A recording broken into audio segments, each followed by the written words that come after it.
তা মোটামুটি সব কথাই তো আপনার শুনলাম আর সব কথাই মোটামুটি বোঝার চেষ্টা করলাম আর সব কিছু বুঝে শুনে ক্যালকুলেশন লাগিয়ে আমি যেটা বুঝতে পারলাম সেটা হলো রোহিত কোহলির 2027 ওয়ার্ল্ড কাপ খেলার চান্স খুবই কম ভাই, খুবই কম নাই বললেই চলে। মানে চান্স তখনই হবে যদি পারফরমেন্স দিতে পারে, লাগাতার সমানে পারফরমেন্স দিতে হবে। যে আজ দিলাম, এই অস্ট্রেলিয়া ট্যুরে দিলাম, সাউথ আফ্রিকা ট্যুরে দিলাম না, আবার নিউজিল্যান্ড ট্যুরে দিলাম, তারপরে দিলাম না, এরম করলে হবে না ভাই। একদম কনসিস্টেন্ট পারফরমেন্স দিতে হবে আর নর্মাল পারফরমেন্স নয়, একবারে টপ ক্লাস পারফরমেন্স দিতে হবে। আর পারফরমেন্স না দিলে তো কোনো কথাই নেই ভাই, অস্ট্রেলিয়ার ট্যুর খারাপ গেলেই পেছনে লাথি মেরে বের করে দেবে।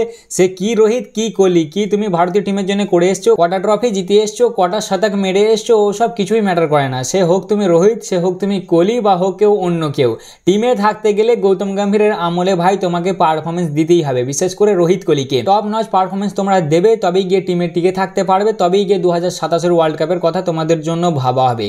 আর শুধু এই নর্মাল ম্যাচেই পারফরমেন্স দিলে হবে না, ঘরের ম্যাচগুলো অর্থাৎ ডোমেস্টিক যে ভিজয় হাজারে হয় সেইগুলো খেলতে হবে। শুধু এনসিএতে যে ফিটনেস টেস্ট দিয়ে দিন দিয়ে পাস হয়ে গেল ওরাম করলে হবে না। মোটামুটি গৌতম গম্ভীরের প্রেস কনফারেন্স শোনার পর এই কথাগুলি আমি বুঝতে পারলাম। আসলে ভাই আজ ওয়েস্ট ইন্ডিজের বিপক্ষে আমাদের সিরিজ জেতার পর, ওডিআই ক্যাপ্টেন্সি চেঞ্জ হওয়ার পর, মানে রোহিত থেকে গিল হওয়ার পর আমাদের গৌতম গম্ভীর অর্থাৎ কোচ জিজি প্রথমবার প্রেস কনফারেন্স দেয়। সেখানেই তিনি আমাদের রোহিত কোহলিকে নিয়ে কথা বলে, গিলের ক্যাপ্টেন্সি নিয়ে কথা বলে, 2027 ওয়ার্ল্ড কাপকে নিয়ে কথা বলে, ফাইনালি হর্ষিত রানাকে নিয়ে, হর্ষিত রানা ট্রোয়েলের উপর কথা বলে, সব কিছু নিয়ে মোটামুটি কথা বলে। আর সেইগুলো নিয়ে তোমাদের সাথে আজকে আলোচনা করবো যে তিনি কি স্টেটমেন্ট দিয়েছেন, কি কথা বলেছেন সবাইকে নিয়ে। তাহলে সবার আগে চলো রোহিত কোহলির ব্যাপারেই আসা যাক। যখন জিজ্ঞাসা করা হয় যে রোহিত কোহলি 2027 ওয়ার্ল্ড কাপ খেলবে কিনা, তখন তিনি জানাই, খাতায় নিচে লিখে রেখেছি, হ্যাঁ ভাই দে বলি, তারপর তোমাদের সাথে আলোচনা করছি। তিনি বলেন যে তারা দুজনেই হলো কোয়ালিটিফুল প্লেয়ার অর্থাৎ কোয়ালিটিওয়ালা প্লেয়ার, তাদের এক্সপিরিয়েন্স হলো আনভ্যালুয়েবল। সত্যি তাদের এক্সপিরিয়েন্স আনভ্যালুয়েবল। 2027 ওয়ার্ল্ড কাপে এখনও 2.5 বছর বাকি আছে, তাই আমাদের বর্তমানের উপর মনোযোগ দেওয়াটাই বেশি গুরুত্বপূর্ণ। কোহলি এবং রোহিত দুজনেই এক্সপেনশনাল প্লেয়ার এবং তাদের ফিরে আসা সত্যি টিমের জন্য বড় বুস্ট হবে। আশা করি তাদের এই ট্যুর যেন সাকসেসফুল হয়। আর তার থেকেও গুরুত্বপূর্ণ হলো অস্ট্রেলিয়াতে অসাধারণ পারফরমেন্স দিয়ে একদম স্ট্রং সিরিজ পারফরমেন্সের সাথে আমাদের টিম যেন ভারতে ফিরে আসতে পারে। তাই এটাই ছিল রোহিত কোহলিকে 2027 ওয়ার্ল্ড কাপ নিয়ে জিজ্ঞেস করার পর তার উত্তর। তোমরা কি বুঝলে কমেন্টে আমাকে অবশ্যই জানাবে। বাকি আমি যেটুকুনি বুঝলাম, সে তুমি রোহিত হও বা কোহলি হও, ঝাঁট ফারাক পড়ে না ভাই। টিমে থাকতে গেলে তোমাদেরকে বর্তমানে পারফরমেন্স দিতে হবে। তোমরা পারফরমেন্স দেবে তবেই টিমে টিকতে পারবে, না হলে কাউকে দেখা যাবে না, ঠিক আছে? সে যেই হোক, যে পারফরমেন্স দেবে সে দলে থাকবে। 2027 ওয়ার্ল্ড কাপ এখন 2.5 বছর বাকি, অত কিছু আমরা ভাবছি না। ওই এনসিএতে গেলে শুধু ফিটনেস টেস্ট দিলেই হবে না। আসলে এটা জিজ্ঞাসা করা হয়েছিল যে এই যে প্লেয়াররা 3টে করে ফরম্যাট খেলছে, তাদের চাপ পড়ে যাচ্ছে, এই নিয়ে কি বলবেন? তখন তিনি বলায় যে সত্যিই আমাদের প্লেয়াররা খুবই অতুলনীয়, মানে তারা খুবই ভালো খেলছে যে 3টে ফরম্যাটই খেলছে। আর শুধু এনসিএতে যে ফিটনেস টেস্ট দিলেই হবে না, ঘরের ক্রিকেটগুলোও খেলতে হবে। মানে ইনডাইরেক্টলি এটা রোহিত কোহলির নাম করেনি, কিন্তু ওদেরকে খোঁচা মেরেই বলতে চাই তোমরা যদি দলে থাকতে চাও তাহলে তোমাদেরকে লাগাতার পারফরমেন্স দিতে হবে আর ডোমেস্টিক ক্রিকেটও খেলতে হবে। শুধু যে ইন্টারন্যাশনাল ক্রিকেটই খেলবো 6 মাসে একবার 3 মাসে একবার, তাহলে বাবু তোমাদের টিমের জায়গা মুশকিল আছে। ওই জন্য আমি ভিডিও শুরুতেই বললাম ভাই লাগাতার রোহিত কোহলিকে পারফরমেন্স দিতে হবে, কারণ এখন সবাইকার টার্গেট, সবাইকার নজর ওদের দিকেই, সবাই ওই দিকেই তাকিয়ে আছে। এই শুধু অস্ট্রেলিয়া সিরিজটা খারাপ যাওয়া, অস্ট্রেলিয়া সিরিজ খারাপ গেলেই ওদেরকে টিম থেকে বের করে দেবে। আর বের করে দেওয়া মানেই ওরা রিটায়ারমেন্ট, কোনো কথা হবে না, বের করার আগে রিটায়ারমেন্ট চলে আসবে। তাই লাগাতার দুজনকে পারফরমেন্স দিতে হবে। আর কোহলি এবং রোহিতকে আমি যতটা দেখে বুঝতে পারলাম, ওরা ভাই পারফরমেন্স দিতে রাজি আছে। বিশেষ করে আমাদের রোহিত দা, কোহলিদার তো আমি কিছু খবর পাচ্ছি না। কোহলিদা প্রায় 4 মাস পর আজকে ভারতে এলো, এতদিন ভাই লন্ডনেই ছিল। রোহিত তো ভারতেই আছে ভাই, দুজনাই এসছে, দুজনাই লাগাতার প্র্যাকটিস লাগাচ্ছে। কোহলির একটু খবর কম পাওয়া যাচ্ছে ভাই। কোহলি মাঝে মাঝে ইনস্টাগ্রামে স্টোরির মাধ্যমে দেখা যায় যে হ্যাঁ সে ঠিক আছে, বাট রোহিত শর্মার অনেক ভিডিও ফুটেজ আছে ভাই। রোহিত অনেক ওজন কমিয়ে ফেলেছে, ভালো খেলছে, নেট প্র্যাকটিস করছে, অনেক কিছু করছে। মানে দুজনের মধ্যেই যথেষ্ট ইচ্ছা আছে খেলার। এবার কপালে সাথ না দিলে কিছুই করার নাই। এবার তিনি আরেকটা স্টেটমেন্ট দেয় আমাদের ক্যাপ্টেনকে নিয়ে, শুভমান গিলকে, যে শুভমান গিলকে ক্যাপ্টেন করার পেছনে কি তোমাদের মতামত ছিল বা কি তোমাদের একটা টার্গেট ছিল। তিনি জানায় যে আমরা ভবিষ্যতের কথা আগে থেকে ভেবেছি। আর তাছাড়াও শুভমান গিল অনেক মেহনত করে এখানে এসছে, সে ভালো পারফরমেন্স দিয়েছে, সে ডিজার্ভ করে এখানে আসা, তাই এসেছে। আমরা অনেক ভেবে শুনেই তাকে ক্যাপ্টেন বানিয়েছি। এরপরই সব থেকে মেন টপিক আমাদের জিজি কথা বলে হর্ষিত রানার উপর হেডকে নিয়ে। আগে তোমাদেরকে পড়ে শুনিয়ে দিই, হ্যাঁ, তারপর আমি কথা বলছি ওটাকে নিয়ে। তা তিনি বলেন যে দেখো, এটা খুবই লজ্জাজনক যে তোমরা একটা 23 বছরের ছেলেকে ক্রিটিসাইজ করছো নিজেদের ইউটিউব চ্যানেল চালানোর জন্য, যেটা অন্যায়। তার বাবা কোনো প্রাক্তন চেয়ারম্যান ছিলেন না, কোনো প্রাক্তন এক্স ক্রিকেটার ছিলেন না, আর নাই সে কোনো এনআরআই। সে তার নিজের ভিত্তিতে ক্রিকেট খেলছে এবং সে তা চালিয়ে যাবে। কাউকে ব্যক্তিগত টার্গেট করাটা উচিত নয়, তাদের পারফরমেন্সের ওপর টার্গেট করো। আর সিলেক্টররা সেখানে আছে সেই কাজের জন্য। আর তোমরা যে সোশ্যাল মিডিয়াতে ভয়াবহ কথা বলছো একটা 23 বছরের ছেলেকে নিয়ে, তার মানসিকতায় কি প্রভাব পড়বে? তোমার বাচ্চা যদি আগামীকাল ক্রিকেট খেলে, যেখানে সেও যদি যদিও নির্যাতনের শিকার হয়, সে একজন 23 বছরের ছেলে, 33 বছরের নয়। দরকার হলে আমার সমালোচনা করো, আমি সহ্য করে নিতে পারি, কিন্তু সে 23 বছরই ছেলে, তাই এগুলো অ্যাকসেপ্ট করা যায় না। ভারতীয় ক্রিকেটের প্রতি একটা নৈতিক দায়িত্ব থাকা উচিত। নিজেদের ইউটিউব চ্যানেল চালানোর জন্য এগুলো করা উচিত নয়। এগুলো শুধু হার্ষিতের ক্ষেত্রেই নয়, ভবিষ্যতে যারা আসবে তাদের ক্ষেত্রেও। এটাই তিনি বলেন হার্ষিতের ব্যাপারে। তা প্রথমেই আমি ক্লিয়ার করে দিই ভাই, দেখো এটা আমার পার্সোনাল মতামত, ঠিক আছে? এই কথাগুলোর আমি কিছু রিপ্লাই দিচ্ছি, সেটা আমার পার্সোনাল মতামত। অ্যাজ এ ভারতীয় ক্রিকেট ফ্যান আমি সেটার উত্তর দিচ্ছি। আমার কোনো যোগ্যতা নাই ভাই, আমি কোনো বড় এক্স ক্রিকেটার নয়, আমি কোনো সিলেক্টর কিচ্ছু নয় ভাই। অ্যাজ এ ক্রিকেট ফ্যান আমি আমার মতামতটা দিচ্ছি। সবার প্রথমে আমি একটা কথা বলে দিই যে কেকেআরের হার্ষিত রানার প্রতি আমার কোনো রাগ নাই, ইন্ডিয়ান টিমের হার্ষিত রানার প্রতিতেও কিচ্ছু নাই, আর কেকেআরের প্রতি তো কোনো রাগ নাই ভাই যে কেকেআরের হার্ষিত রানাকে আমি টার্গেট করছি বা ওকে নিয়ে কিছু বলছি, ঠিক আছে? আমি ভালোবাসি কেকেআরের হার্ষিত রানাকে, আর ইন্ডিয়ান টিমে যে আছে তাতেও আমার কোনো রাগ নেই, ঠিক আছে? তা আমি এমনি কিছু আমার মনের কথা দু একটা বলি। তিনি প্রথমেই যেটা বলেছে, দেখো এটা খুবই লজ্জাজনক যে তোমরা 23 বছর বয়সে একটা ছেলেকে ক্রিটিসাইজ করছো নিজেদের ইউটিউব চ্যানেল চালানোর জন্য, যেটা অন্যায়, সত্যি অন্যায় ভাই। ক্রিটিসাইজ কাউকে করাটা উচিত নয়। আর 23 বছরের ছেলেটা দাদা কি বলবো বলে, এটা 150 কোটির দেশ, আমাদের দেশের জন্য ওই একটা টিমই খেলে যাকে আমরা বেশি সাপোর্ট করি, 11 জন খেলে ওই দলে, তাহলে কে 23 বছর কে 24 বছর এইসব দেখে ট্রোল কেউ করে না। আর যারা ইউটিউবার নয় তারাও ট্রোল করছে দাদা, শুধু ইউটিউবাররাই ট্রোল করেনি। আর একদিক থেকে সত্যি এটা লজ্জাজনক, একটা ছেলেকে এইভাবে টার্গেট করাটা উচিত নয়, কারণ সে তো নিজে থেকে দলে ঢুকে যায়নি, তাকে সিলেক্ট করেছে তাই সে এসেছে, তাই তাকে এতটাও ট্রোল করাটা উচিত নয়, যেটা আমার পার্সোনালি মনে হয়।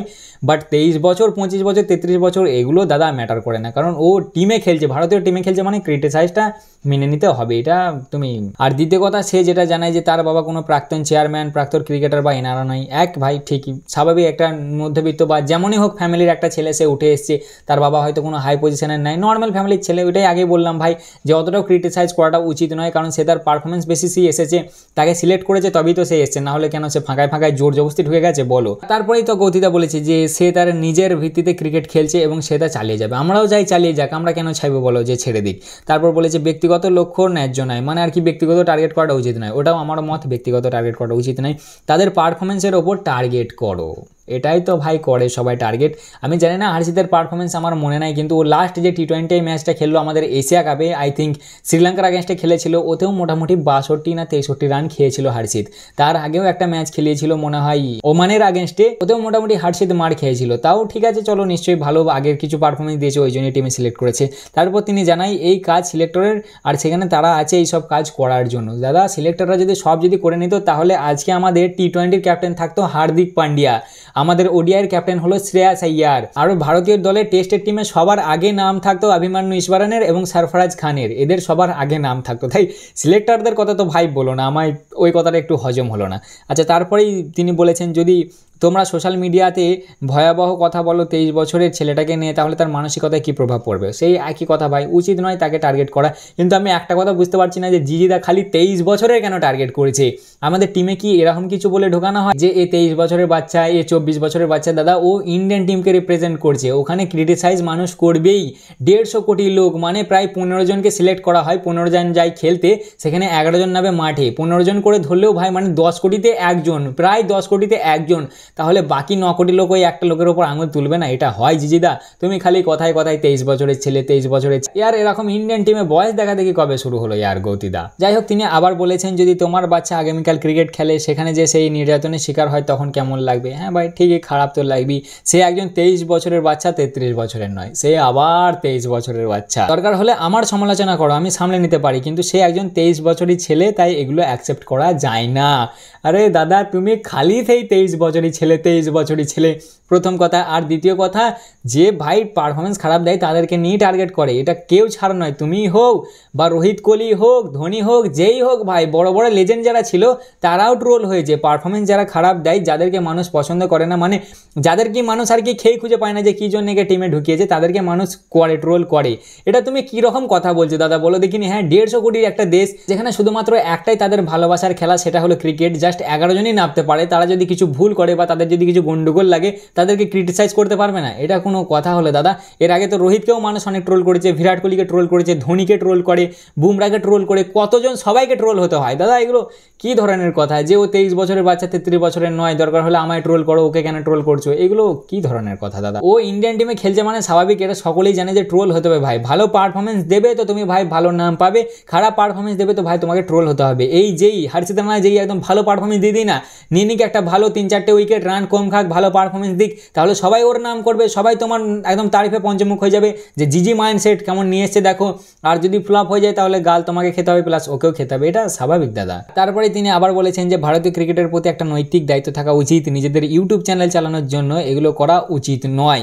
দাদা যারা ইউটিউব চ্যানেল চালায় না তারাও ক্রিটিসাইজ করছে আর সবাই বলছে হর্ষিত রানাকে নিয়ে, শুধু ইউটিউবাররাই বলিনি দাদা, আমি ইউটিউবার বলে বলছি না, আরও যারা আছে হ্যাঁ ইউটিউবারগুলো একটু বেশি করে, বিশেষ করে আরও অন্য টাইপের যারা ইউটিউবারগুলো আছে, আমি তো অতটাও করিনি কারণ আমি কেকেআরের হর্ষিত রানাকে ভালোবাসি ভাই, ইন্ডিয়ান টিমের হর্ষিত রানাও আমার কাছে একই ছেলে।